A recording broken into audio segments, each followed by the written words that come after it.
رسالة إلى معالي فخامة السيد رئيس الجمهورية عبد الفتاح السيسي. دولة السيد رئيس الوزراء الدكتور مصطفى مدبولي، أنا إسلام نجيب، خريج أكاديمية الفنون المعهد العالي للفنون المسرحية قسم التمثيل والإخراج. أتقدم إليكم اليوم بمشروعي بوابة الزمن، واضعا إياه بين يديكم إيمانا مني أن دور الفنان لا يقتصر على عمل سينمائي أو تلفزيوني، وإنما من أجل أدوار الفن هي المساهمة في الارتقاء بالمجتمع. أتقدم إليكم اليوم برؤية واضحة لمشروع سياحي استثماري فريد يجمع كل مقومات الاختلاف والتميز والتفرد، الأضخم عالميا والفريد من نوعه في منطقة الشرق الأوسط وقارة إفريقيا. مشروع يجمع بين السياحة والصناعة والثقافة والفنون، قادر على جعل مصر المقصد الأول سياحيا. التاريخ مش مجرد حدوتة بنحكيها جيل ورا جيل.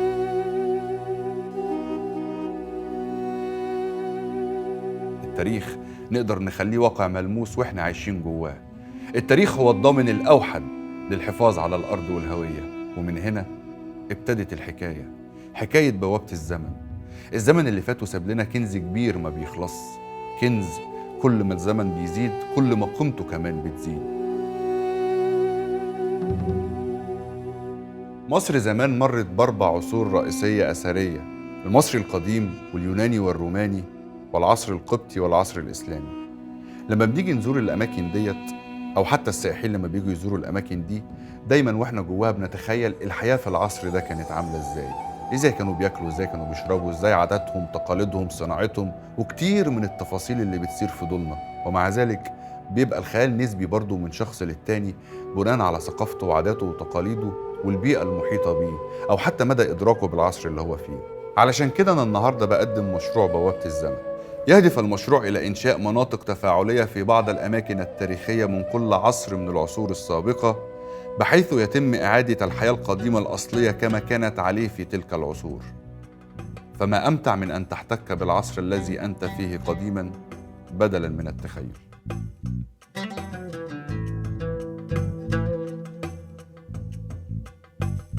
والآن استعد أن تسافر مع الفكرة في رحلة حقيقية عبر الزمن. أولاً العصر الفرعوني. أول حاجة في العصر الفرعوني هنتكلم فيها إحياء وتطوير شارع الهرم.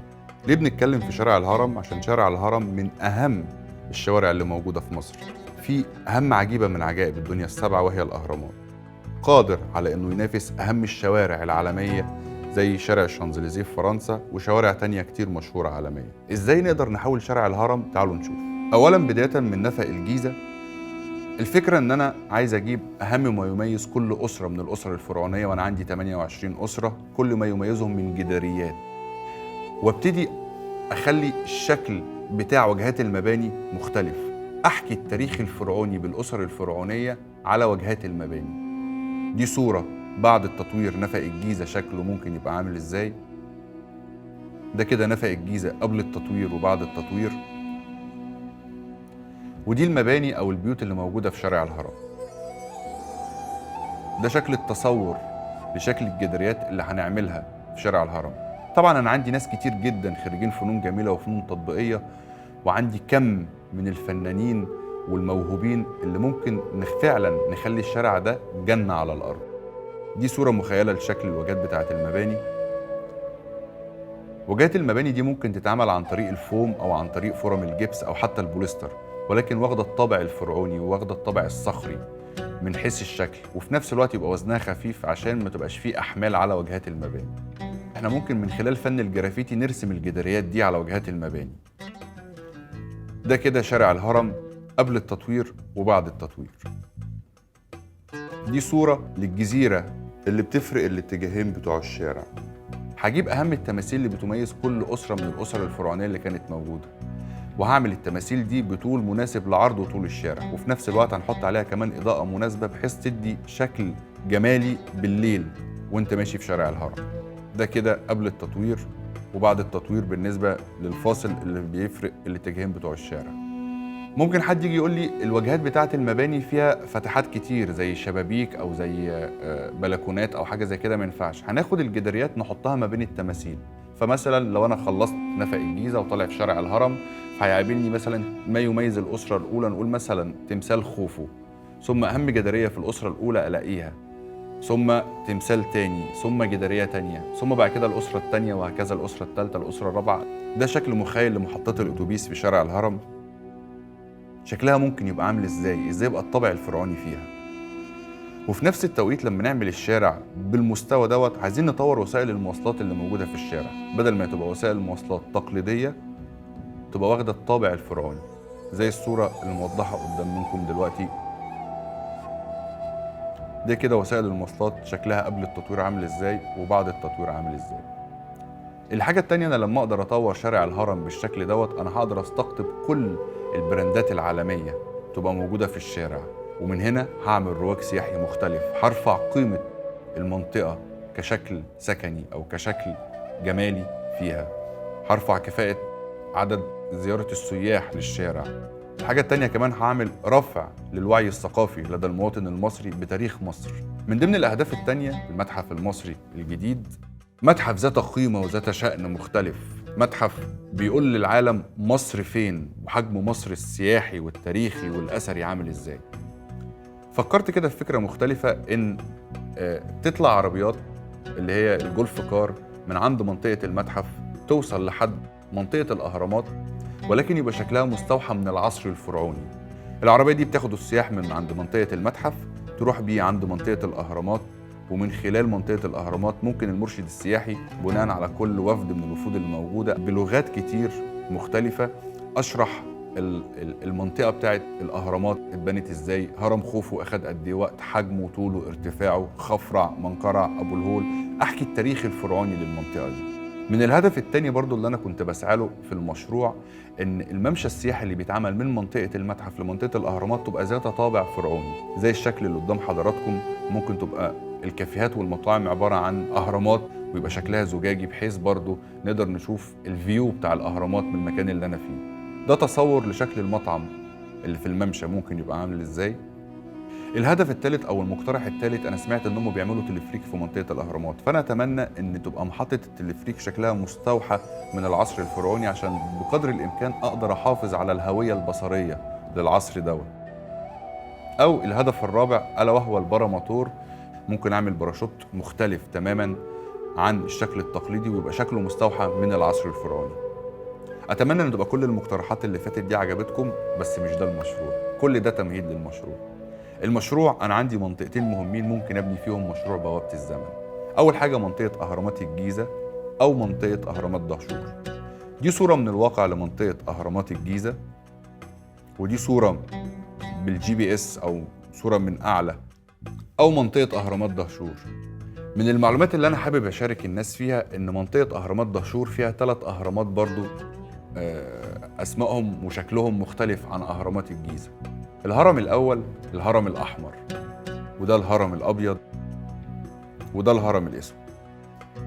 منطقة الهرم دي طبعا أنا بفضل إن المشروع أبنيه في منطقة أهرامات دهشور، وهقول لكم السبب في آخر شرحي لمنطقة العصر الفرعوني.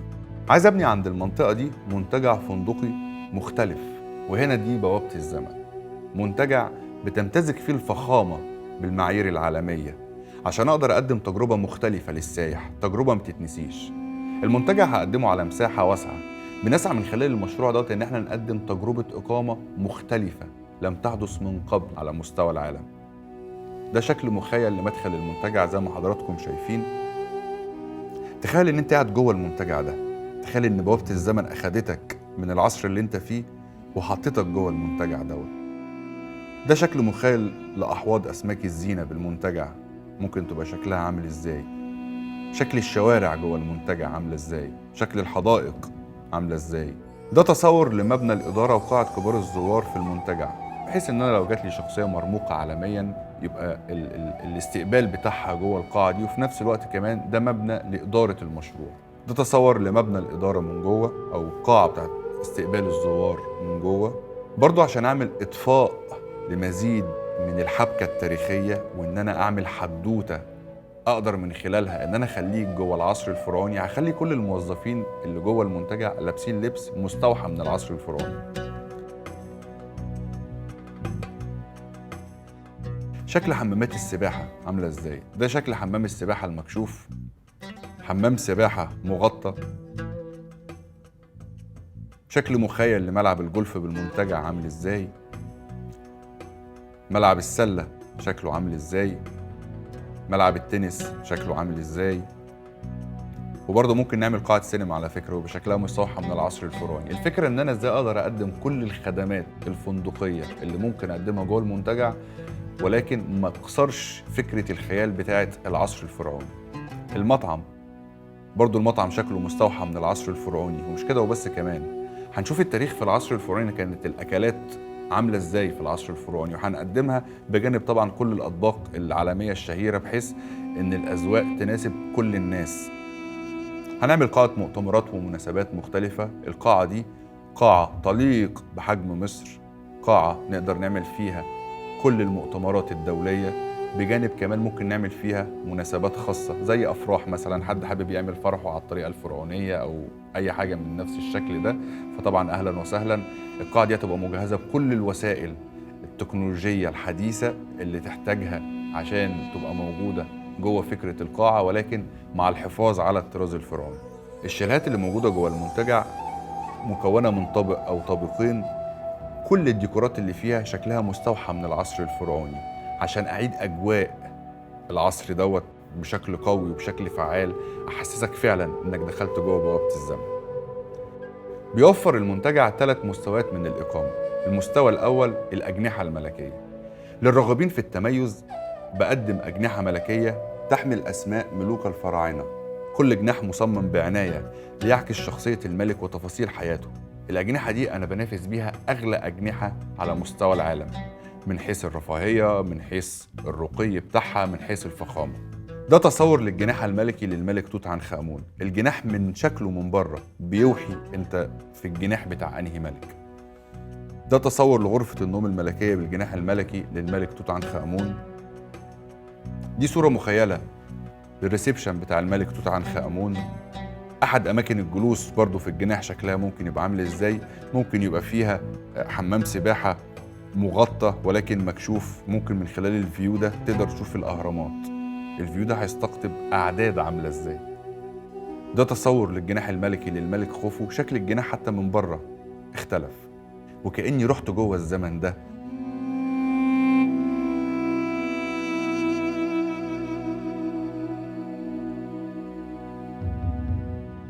ده تصور للجناح الملكي للملكة نفرتيتي.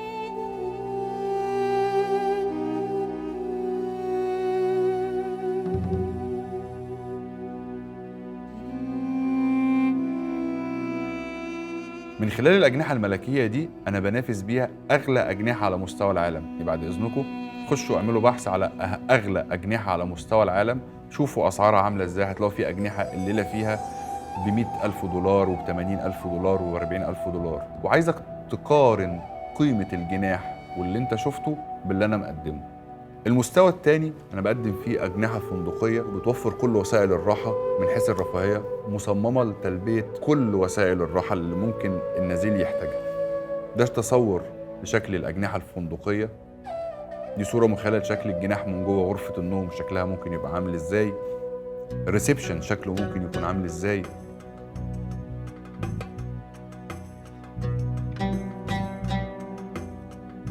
المستوى الثالث اللي احنا بنقدمه الغرف. بنقدم غرف عادية مصممة بدقة عشان نوفر إقامة مريحة بأسعار مناسبة تتيح لكل الناس الاستمتاع بتجربة إنك تبقى جوه منتجع فندقي مستوحى من العصر الفرعوني. من ضمن برضو الحاجات المختلفة اللي أنا هقدمها جوه المنتجع دوت إن أنا هسيب لبس للنزلاء. اللبس ده مستوحى من العصر الفرعوني بحيث السائح لما يحب يعيش تجربة كاملة أو عايز يشعر بالفعل إن هو جوه العصر الفرعوني ممكن يلبس الحاجات دي. ازاي اقدر اخليه يدخل جوه التجربه، ازاي يقدر يعيشها.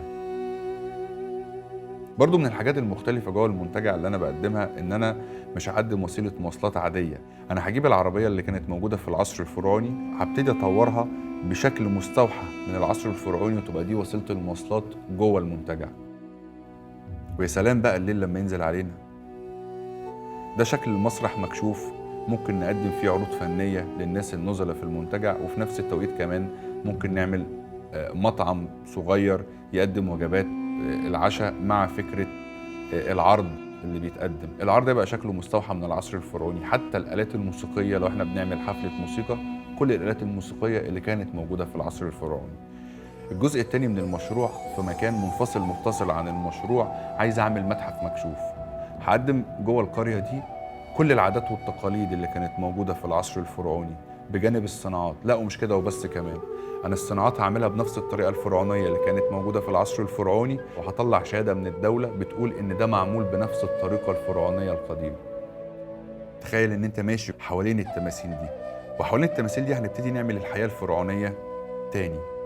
ده تصور للقرية من جوه، شكل الشوارع بتاعتها والمباني عامل إزاي. برضو مش كده وبس، هيبقى في مطاعم وهتبقى في حدائق وهيبقى في وسائل رفاهية كتير جدا، بحيث أنا كشخص ما عرفتش أروح المنتجع أو شايف مثلا إن المنتجع مكلف أو مش هقدر إن أنا أدخله أو أي حاجة من الحاجات دي، لا أنا عندي قرية هدفع تيكت أدخل أنا وأسرتي أنا وأصحابي، هندخل جوه هنتعرف على العصر الفرعوني، هنشوف العادات والتقاليد كانت عاملة إزاي في العصر دوت. هنزود الوعي الثقافي، تاريخنا محدش هيحكيه محدش هيحرفه، تاريخنا احنا اللي هنحكيه، واحنا هنحكيه بطريقتنا الصحيحة الأصلية اللي كانت عليه. ده تصور لشكل الحياة والحرف والصناعات في العصر الفرعوني. البنى شكله كان عامل ازاي، الزراعة، طحن القمح، كل العادات والتقاليد الحرفية بنشوفها. بنتفرج على النبات البردي بزراعته، ثم ازاي بيجهز، ثم بعد كده نبتدي ننتج ورق بردي بنبيعه للسائح، وممكن نعمل فيه افكار كتير جدا. ورق البردي ممكن نبيعه ورق خام، وممكن نعمله زي كراسة كده، زي كراسة الرسم فيها رسومات كتير جدا مع ألوان، اللي حابب هو اللي يلون الصورة بطريقته أو بأسلوبه أو بالشكل اللي هو عايزه ممكن يعمل كده. وحاجات كتير ممكن تطلع من ورق البردي. الصناعات الحجرية والفخارية كانت من الحاجات المهمة اللي كانت بتميز القدماء المصريين كصناعة. لما ابتدي أعمل كل الحاجات الفخارية دي بنفس الطريقة الفرعونية القديمة، حتى أنا كسائح لما أروح المكان دوت واتفرج على العصر الفرعوني بعاداته بتقاليده بكل التفاصيل دي، والاقي حد قاعد لابس لبس فرعوني بيعمل قطعة فخارية، أكيد قيمتها ومستوى بيعها هيختلف. برضو من الحاجات المهمة اللي كانت موجودة في الصناعات صناعة الكتان عند المصريين.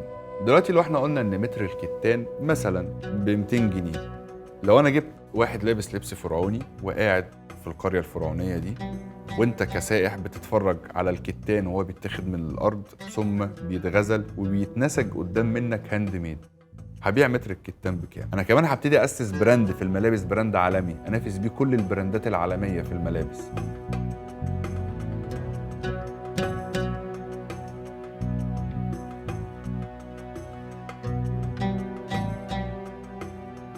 ومش شرط تبقى كلها حاجات قديمة، ممكن يبقى حاجات حديثة ولكن فيها الطابع الفرعوني.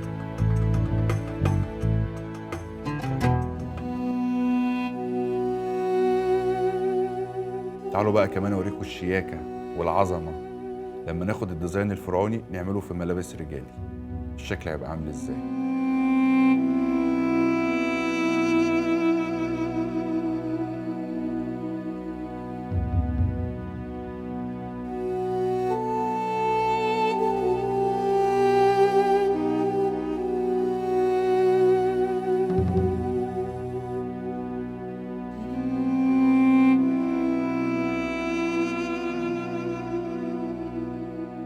برضو من الحاجات المهمة اللي كانت موجودة في العصر الفرعوني هي صناعة الجلود. الجلود كانت من الحاجات المهمة اللي كانوا الفراعنة بيتميزوا بيها. ما تيجي نحيي تاني صناعة الهاند ميد في الجلود، وعندنا تاريخ حافل بتصميمات لو اتعملت احنا هنقتحم العالم في صناعة الجلود. دي بعض النماذج الحية لبيع المنتجات الجلدية في أحد مواقع الإنترنت. مثلا الصورة اللي قدام حضراتكم على الشمال دي شنطة ظهر ب41,000 جنيه. الشنطة دي معمولة من جلد تمساح. الشنطة اللي تحت منها دي شنطة حريمي اللي هي البني دي ب54,000 جنيه. على فكرة نسيت أقول لكم، أنا واخد الصورة دي قبل ما الدولار يغلى، يعني ممكن مثلا تبقى الشنطة دي دلوقتي اللي ب54,000 جنيه مثلا ب120,000 جنيه. طيب أنا ليه ما ابتديش أشتغل على الصناعات بديزاينات مستوحاة من العصر الفرعوني؟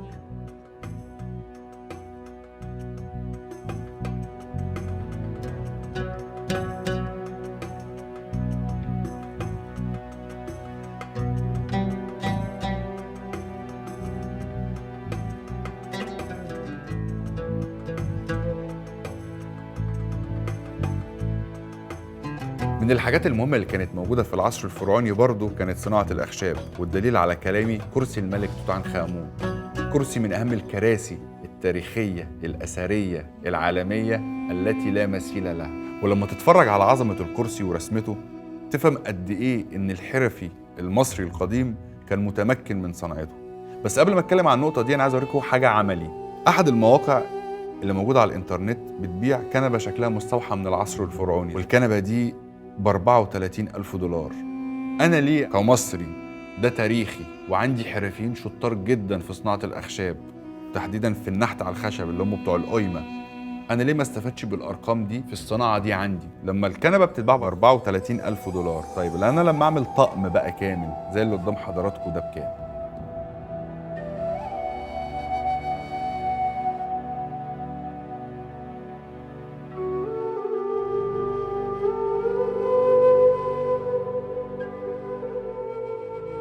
كده أنا قدرت أحيي صناعة الأساس في مصر، ولكن بشكل جديد ومختلف، شكل يقدر يعمل لي استقطاب لعملات نقدية أجنبية كتير.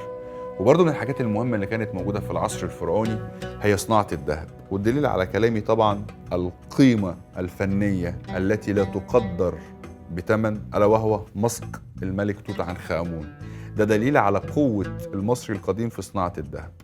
أنا لما أبتدي أعمل صناعة الذهب دي هاند ميد وأعمل حاجات مستوحاة من العصر الفرعوني في صناعة الذهب، في بعض البراندات العالمية بتبيع الذهب مش بالجرام، بتبيعه بالقطعة كبراند.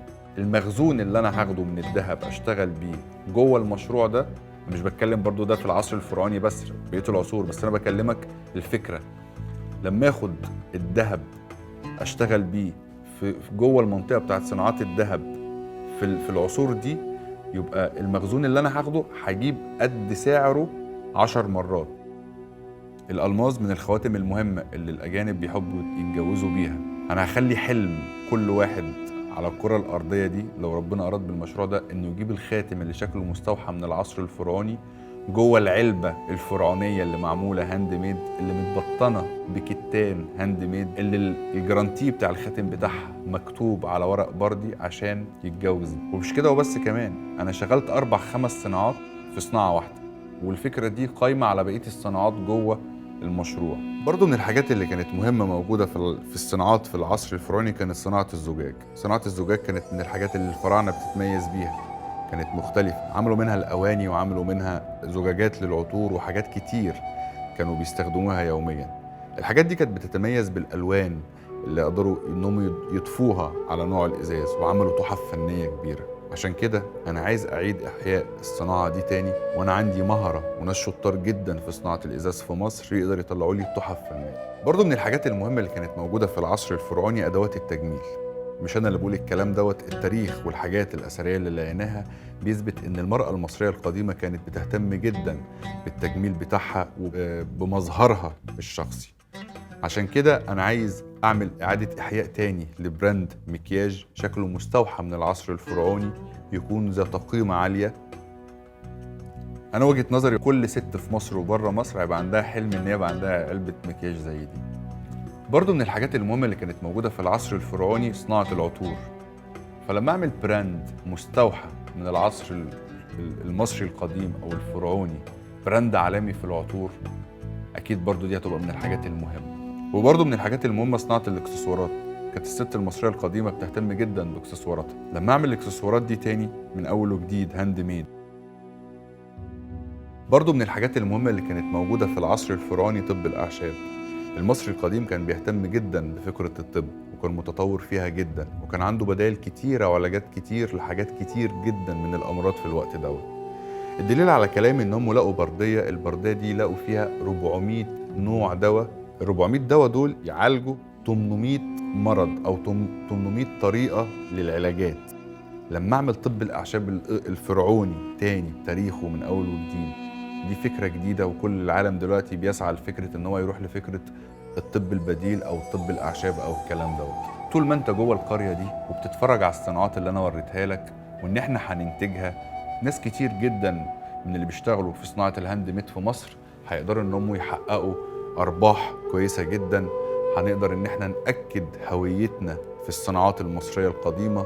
كل العادات والتقاليد اللي كانت موجودة في العصر الفرعوني القديم والمناسبات اللي كانت موجودة هبتدي أعيد صياغتها وإن أنا أحطها تاني من أول وجديد، من خلال إن أنا أجيب الناس المؤرخين أو الناس الدكاترة المتخصصين في علم المصريات القديمة وفي التاريخ المصري القديم، وأجيب عندي ناس شطار جدا خريجين أكاديمية الفنون، فنانين فعلا موهوبين، فعلا لو حطيتهم في حاجة زي دي هيبقوا قدها وهيبقوا مثال مشرف لمصر.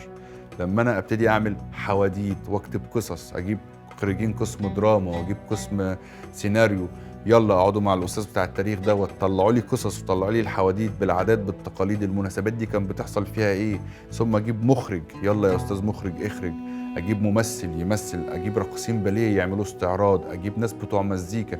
فيبقى بالتالي أكاديمية الفنون بكل معاهدها، بكل الناس الخاصة بفكرة الصناعة الفنية جوه مصر، هم لقوا فرص عمل جديدة للشغل. مش كده وبس، كمان لا، هم بقوا بيساهموا في استقطاب عملات نقدية أجنبية لمصر. برضو من القرية هنعمل حاجة مختلفة، هنطلع رحلات سفاري.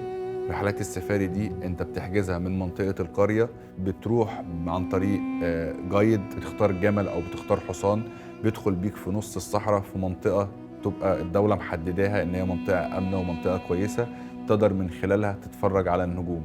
ثم هنقدم كمان برضو بعض الفولكلور وبعض الحاجات الترفيهية اللي هتناسب السايح انه يبقى مستمتع وانه يبقى مبسوط في مكان زي ده.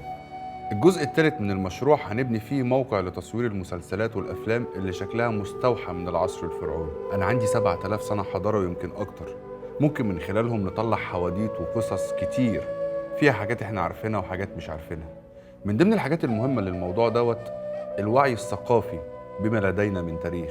الحاجة التانية، محدش هيقدر يزور تاريخنا إحنا اللي بنحكيه.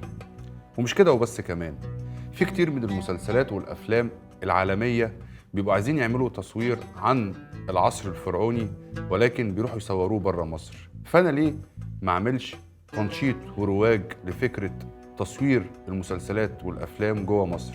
ده هيعود علينا بملايين الدولارات.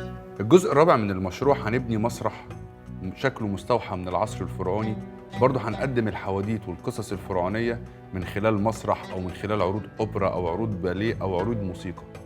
بالتالي هيبقى في ناس كتير خريجين أكاديمية الفنون أو الفنانين في مختلف المجالات جوه مصر هيبقوا في مستوى شغل يليق بيهم ويليق بعددهم ويليق بأنه يحتفي بتاريخ هو منه.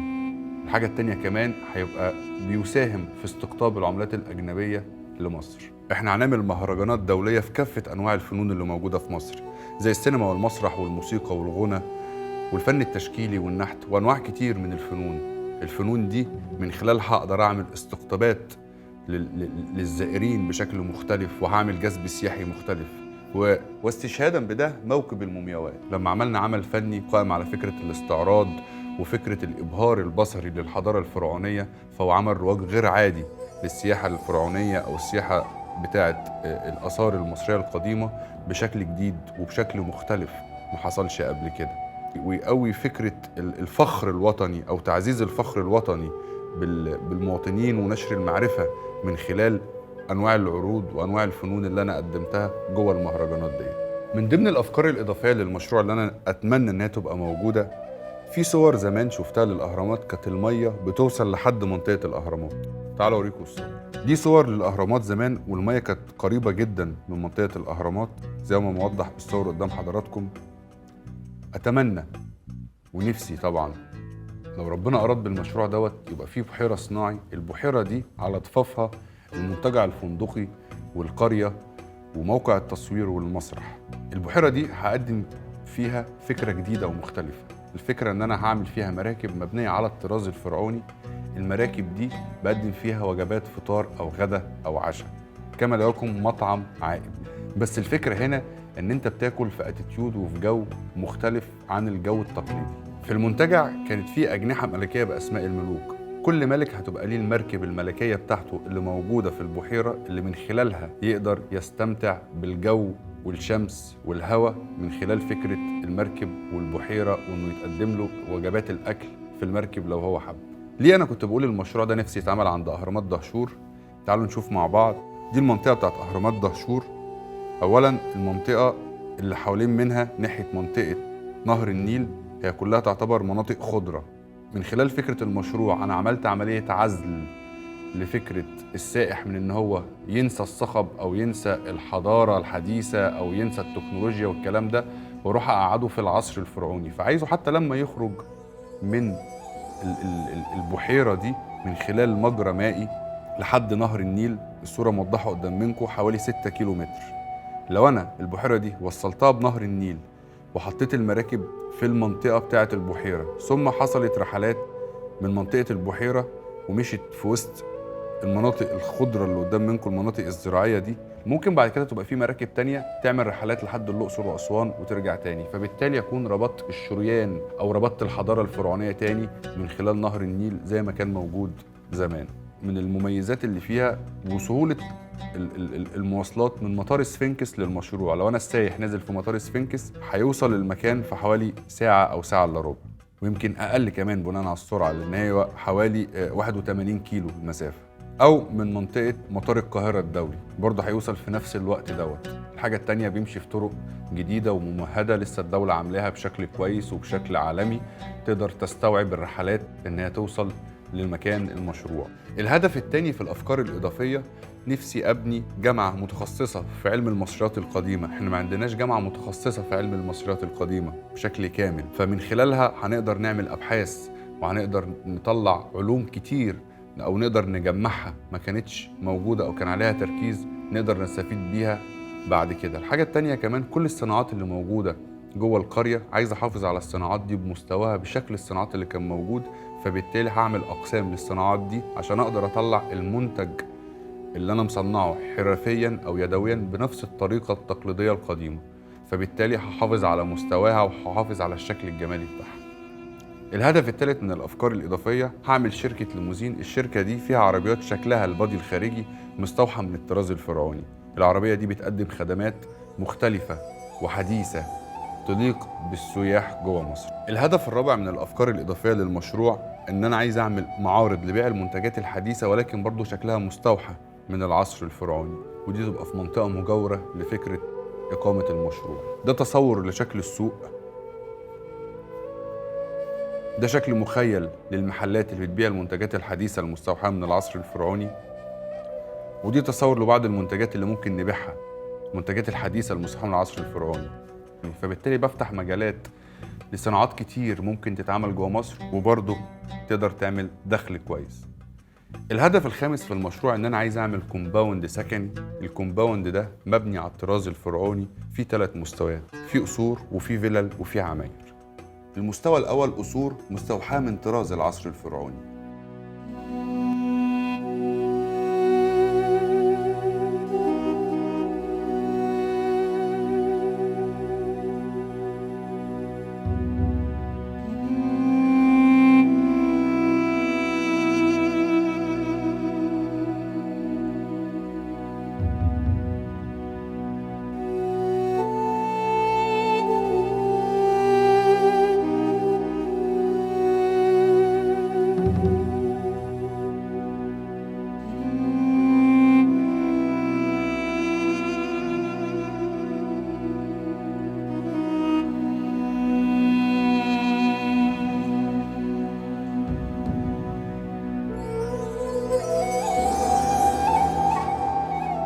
وده شكل مخيل للفلل مستوحاة من طراز العصر الفرعوني.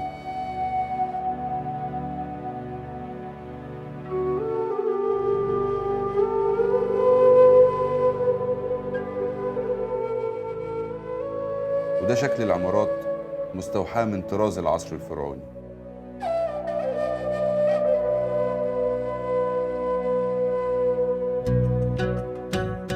والهدف السادس والأخير في المشروع إن أنا عايز أعمل مول تجاري ولكن شكله مستوحى من الطراز الفرعوني، وده كمان هينشط عملية سياحة التسوق جوه مصر.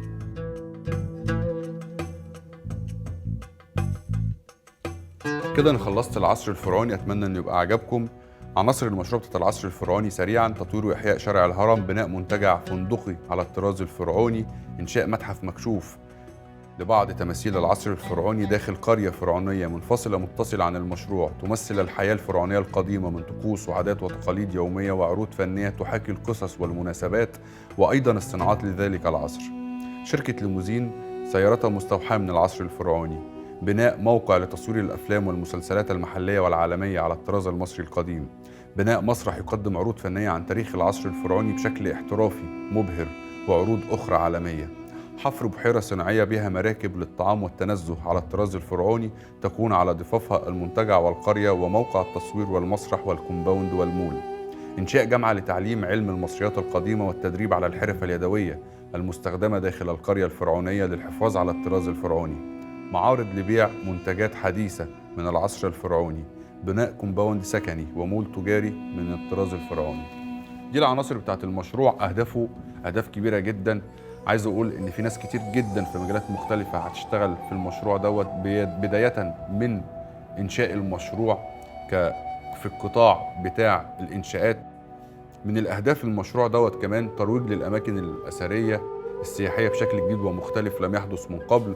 طورنا شارع الهرم بشكل جديد يليق بتاريخ مصر الحديثة القادمة، جلب مستثمرين لمجال السياحة، استقطاب عملات نقدية أجنبية، تشغيل مجالات الإنشاءات المعمارية بكافة أقسامها لبناء المشروع، منافسة أغلى فنادق العالم، تشغيل موظفين بمجال السياحة ومجالات أخرى كثيرة، إنشاء متحف مكشوف، زيادة الوعي الثقافي بما لدينا من تاريخ، استقطاب صفوة السائحين على مستوى العالم، الحفاظ على الحرف اليدوية وتوفير فرص عمل للحرف الفنية اليدوية، تصدير الصناعات المصرية القديمة عالمياً، إنشاء مطاعم عائمة بالبحيرة، تنشيط سياحة المؤتمرات والمهرجانات، إنتاج مسرحيات ومسلسلات وأفلام محلية وعالمية، تأجير موقع التصوير أو المسرح للإنتاج العالمي، تشغيل فنانين، ممثلين ومؤلفين ومخرجين ومطربين وعازفين وراقصين بيقدموا عروض فنية دايمة داخل القرية والمنتجع بجانب المسرح المكشوف الجديد بمنطقة الأهرامات، تطوير صناعات مختلفة بأشكال من العصر الفرعوني،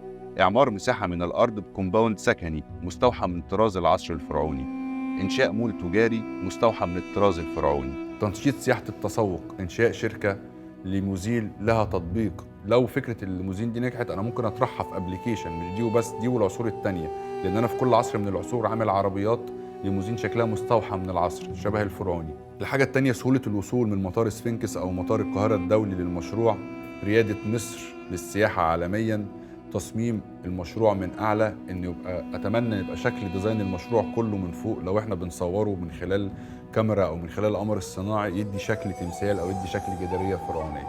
ده المشروع بيعمل تحول شامل في قطاع السياحة المصرية من خلال تقديم تجارب فريدة ومستدامة تستند إلى التراث الفرعوني الغني، مما يعزز من مكانة مصر كوجهة سياحية عالمية. طبعاً أنا شرحت بالتفصيل التصور عن الفكرة بتاعتي جوه العصر الفرعوني، عامل زيها في العصر اليوناني والروماني والعصر القبطي والعصر الإسلامي. أتمنى أن يكون المشروع عجبكم، وآسف للإطالة عليكم. المشروع ده استغرق من وقتي حوالي 4 سنين عشان خاطر تشوفوا النتيجة اللي قدام حضراتكم دي. أنا بحكم وظيفتي حاولت أتواصل مع بعض أهم الإعلاميين المهمين جدا في مصر بدون ذكر أسمائهم، في منهم ناس بشكل مباشر وفي منهم ناس مع مديرين الإعداد، وبعت لهم لينك للمشروع عشان أطلع أتكلم في المشروع ده، ولكن أنا ما لقيتش منهم أي رد فعل. قلت أن أنا أعرض المشروع على النت، عايز حضراتكم تشاركوني لو عندكم آراء تانية وأفكار تانية تقدروا تطرحوها، يلا بينا. أتمنى أسمع آرائكم. أنا منتظر إن أنت تشيره عندك وتخلي صحابك كمان يشيروه، لأن أنا عايزه ينتشر على نطاق واسع عشان يقدر يوصل للمسؤولين. شكرا.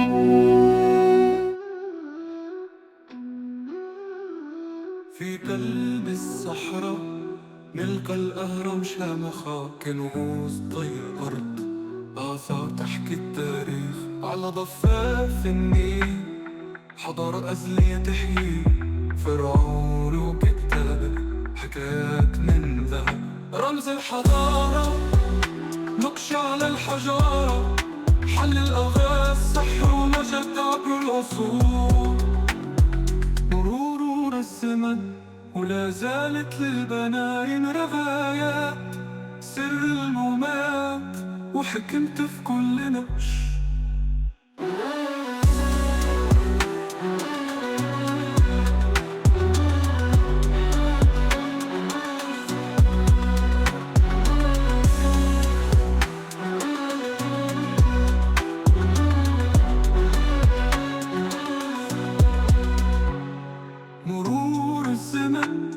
ولا زالت للبناين روايات، سر المومياوات وحكمة في كل نقش، روح الفراعنة في كل زاوية وكل ده، عظمة وعلم باقية إلى الأبد، رمز الحضارة نقش على الحجارة، حل الألغاز سحر ومجد عبر العصور. نعم، لم ينجح العالم في صنع آلة للزمن للغوص في الماضي ومعرفة أسراره، لكننا اليوم ننجح في أن نقدم للعالم ما هو أعظم من آلة الزمن. نحن أتينا بالزمن نفسه ووضعناه بين يديكم. نعم، هي من الحاضر وإلى عظمة الماضي ننطلق. أقدم لكم بوابة الزمن، حياة إذا لم تعشها فإنك لم ترى.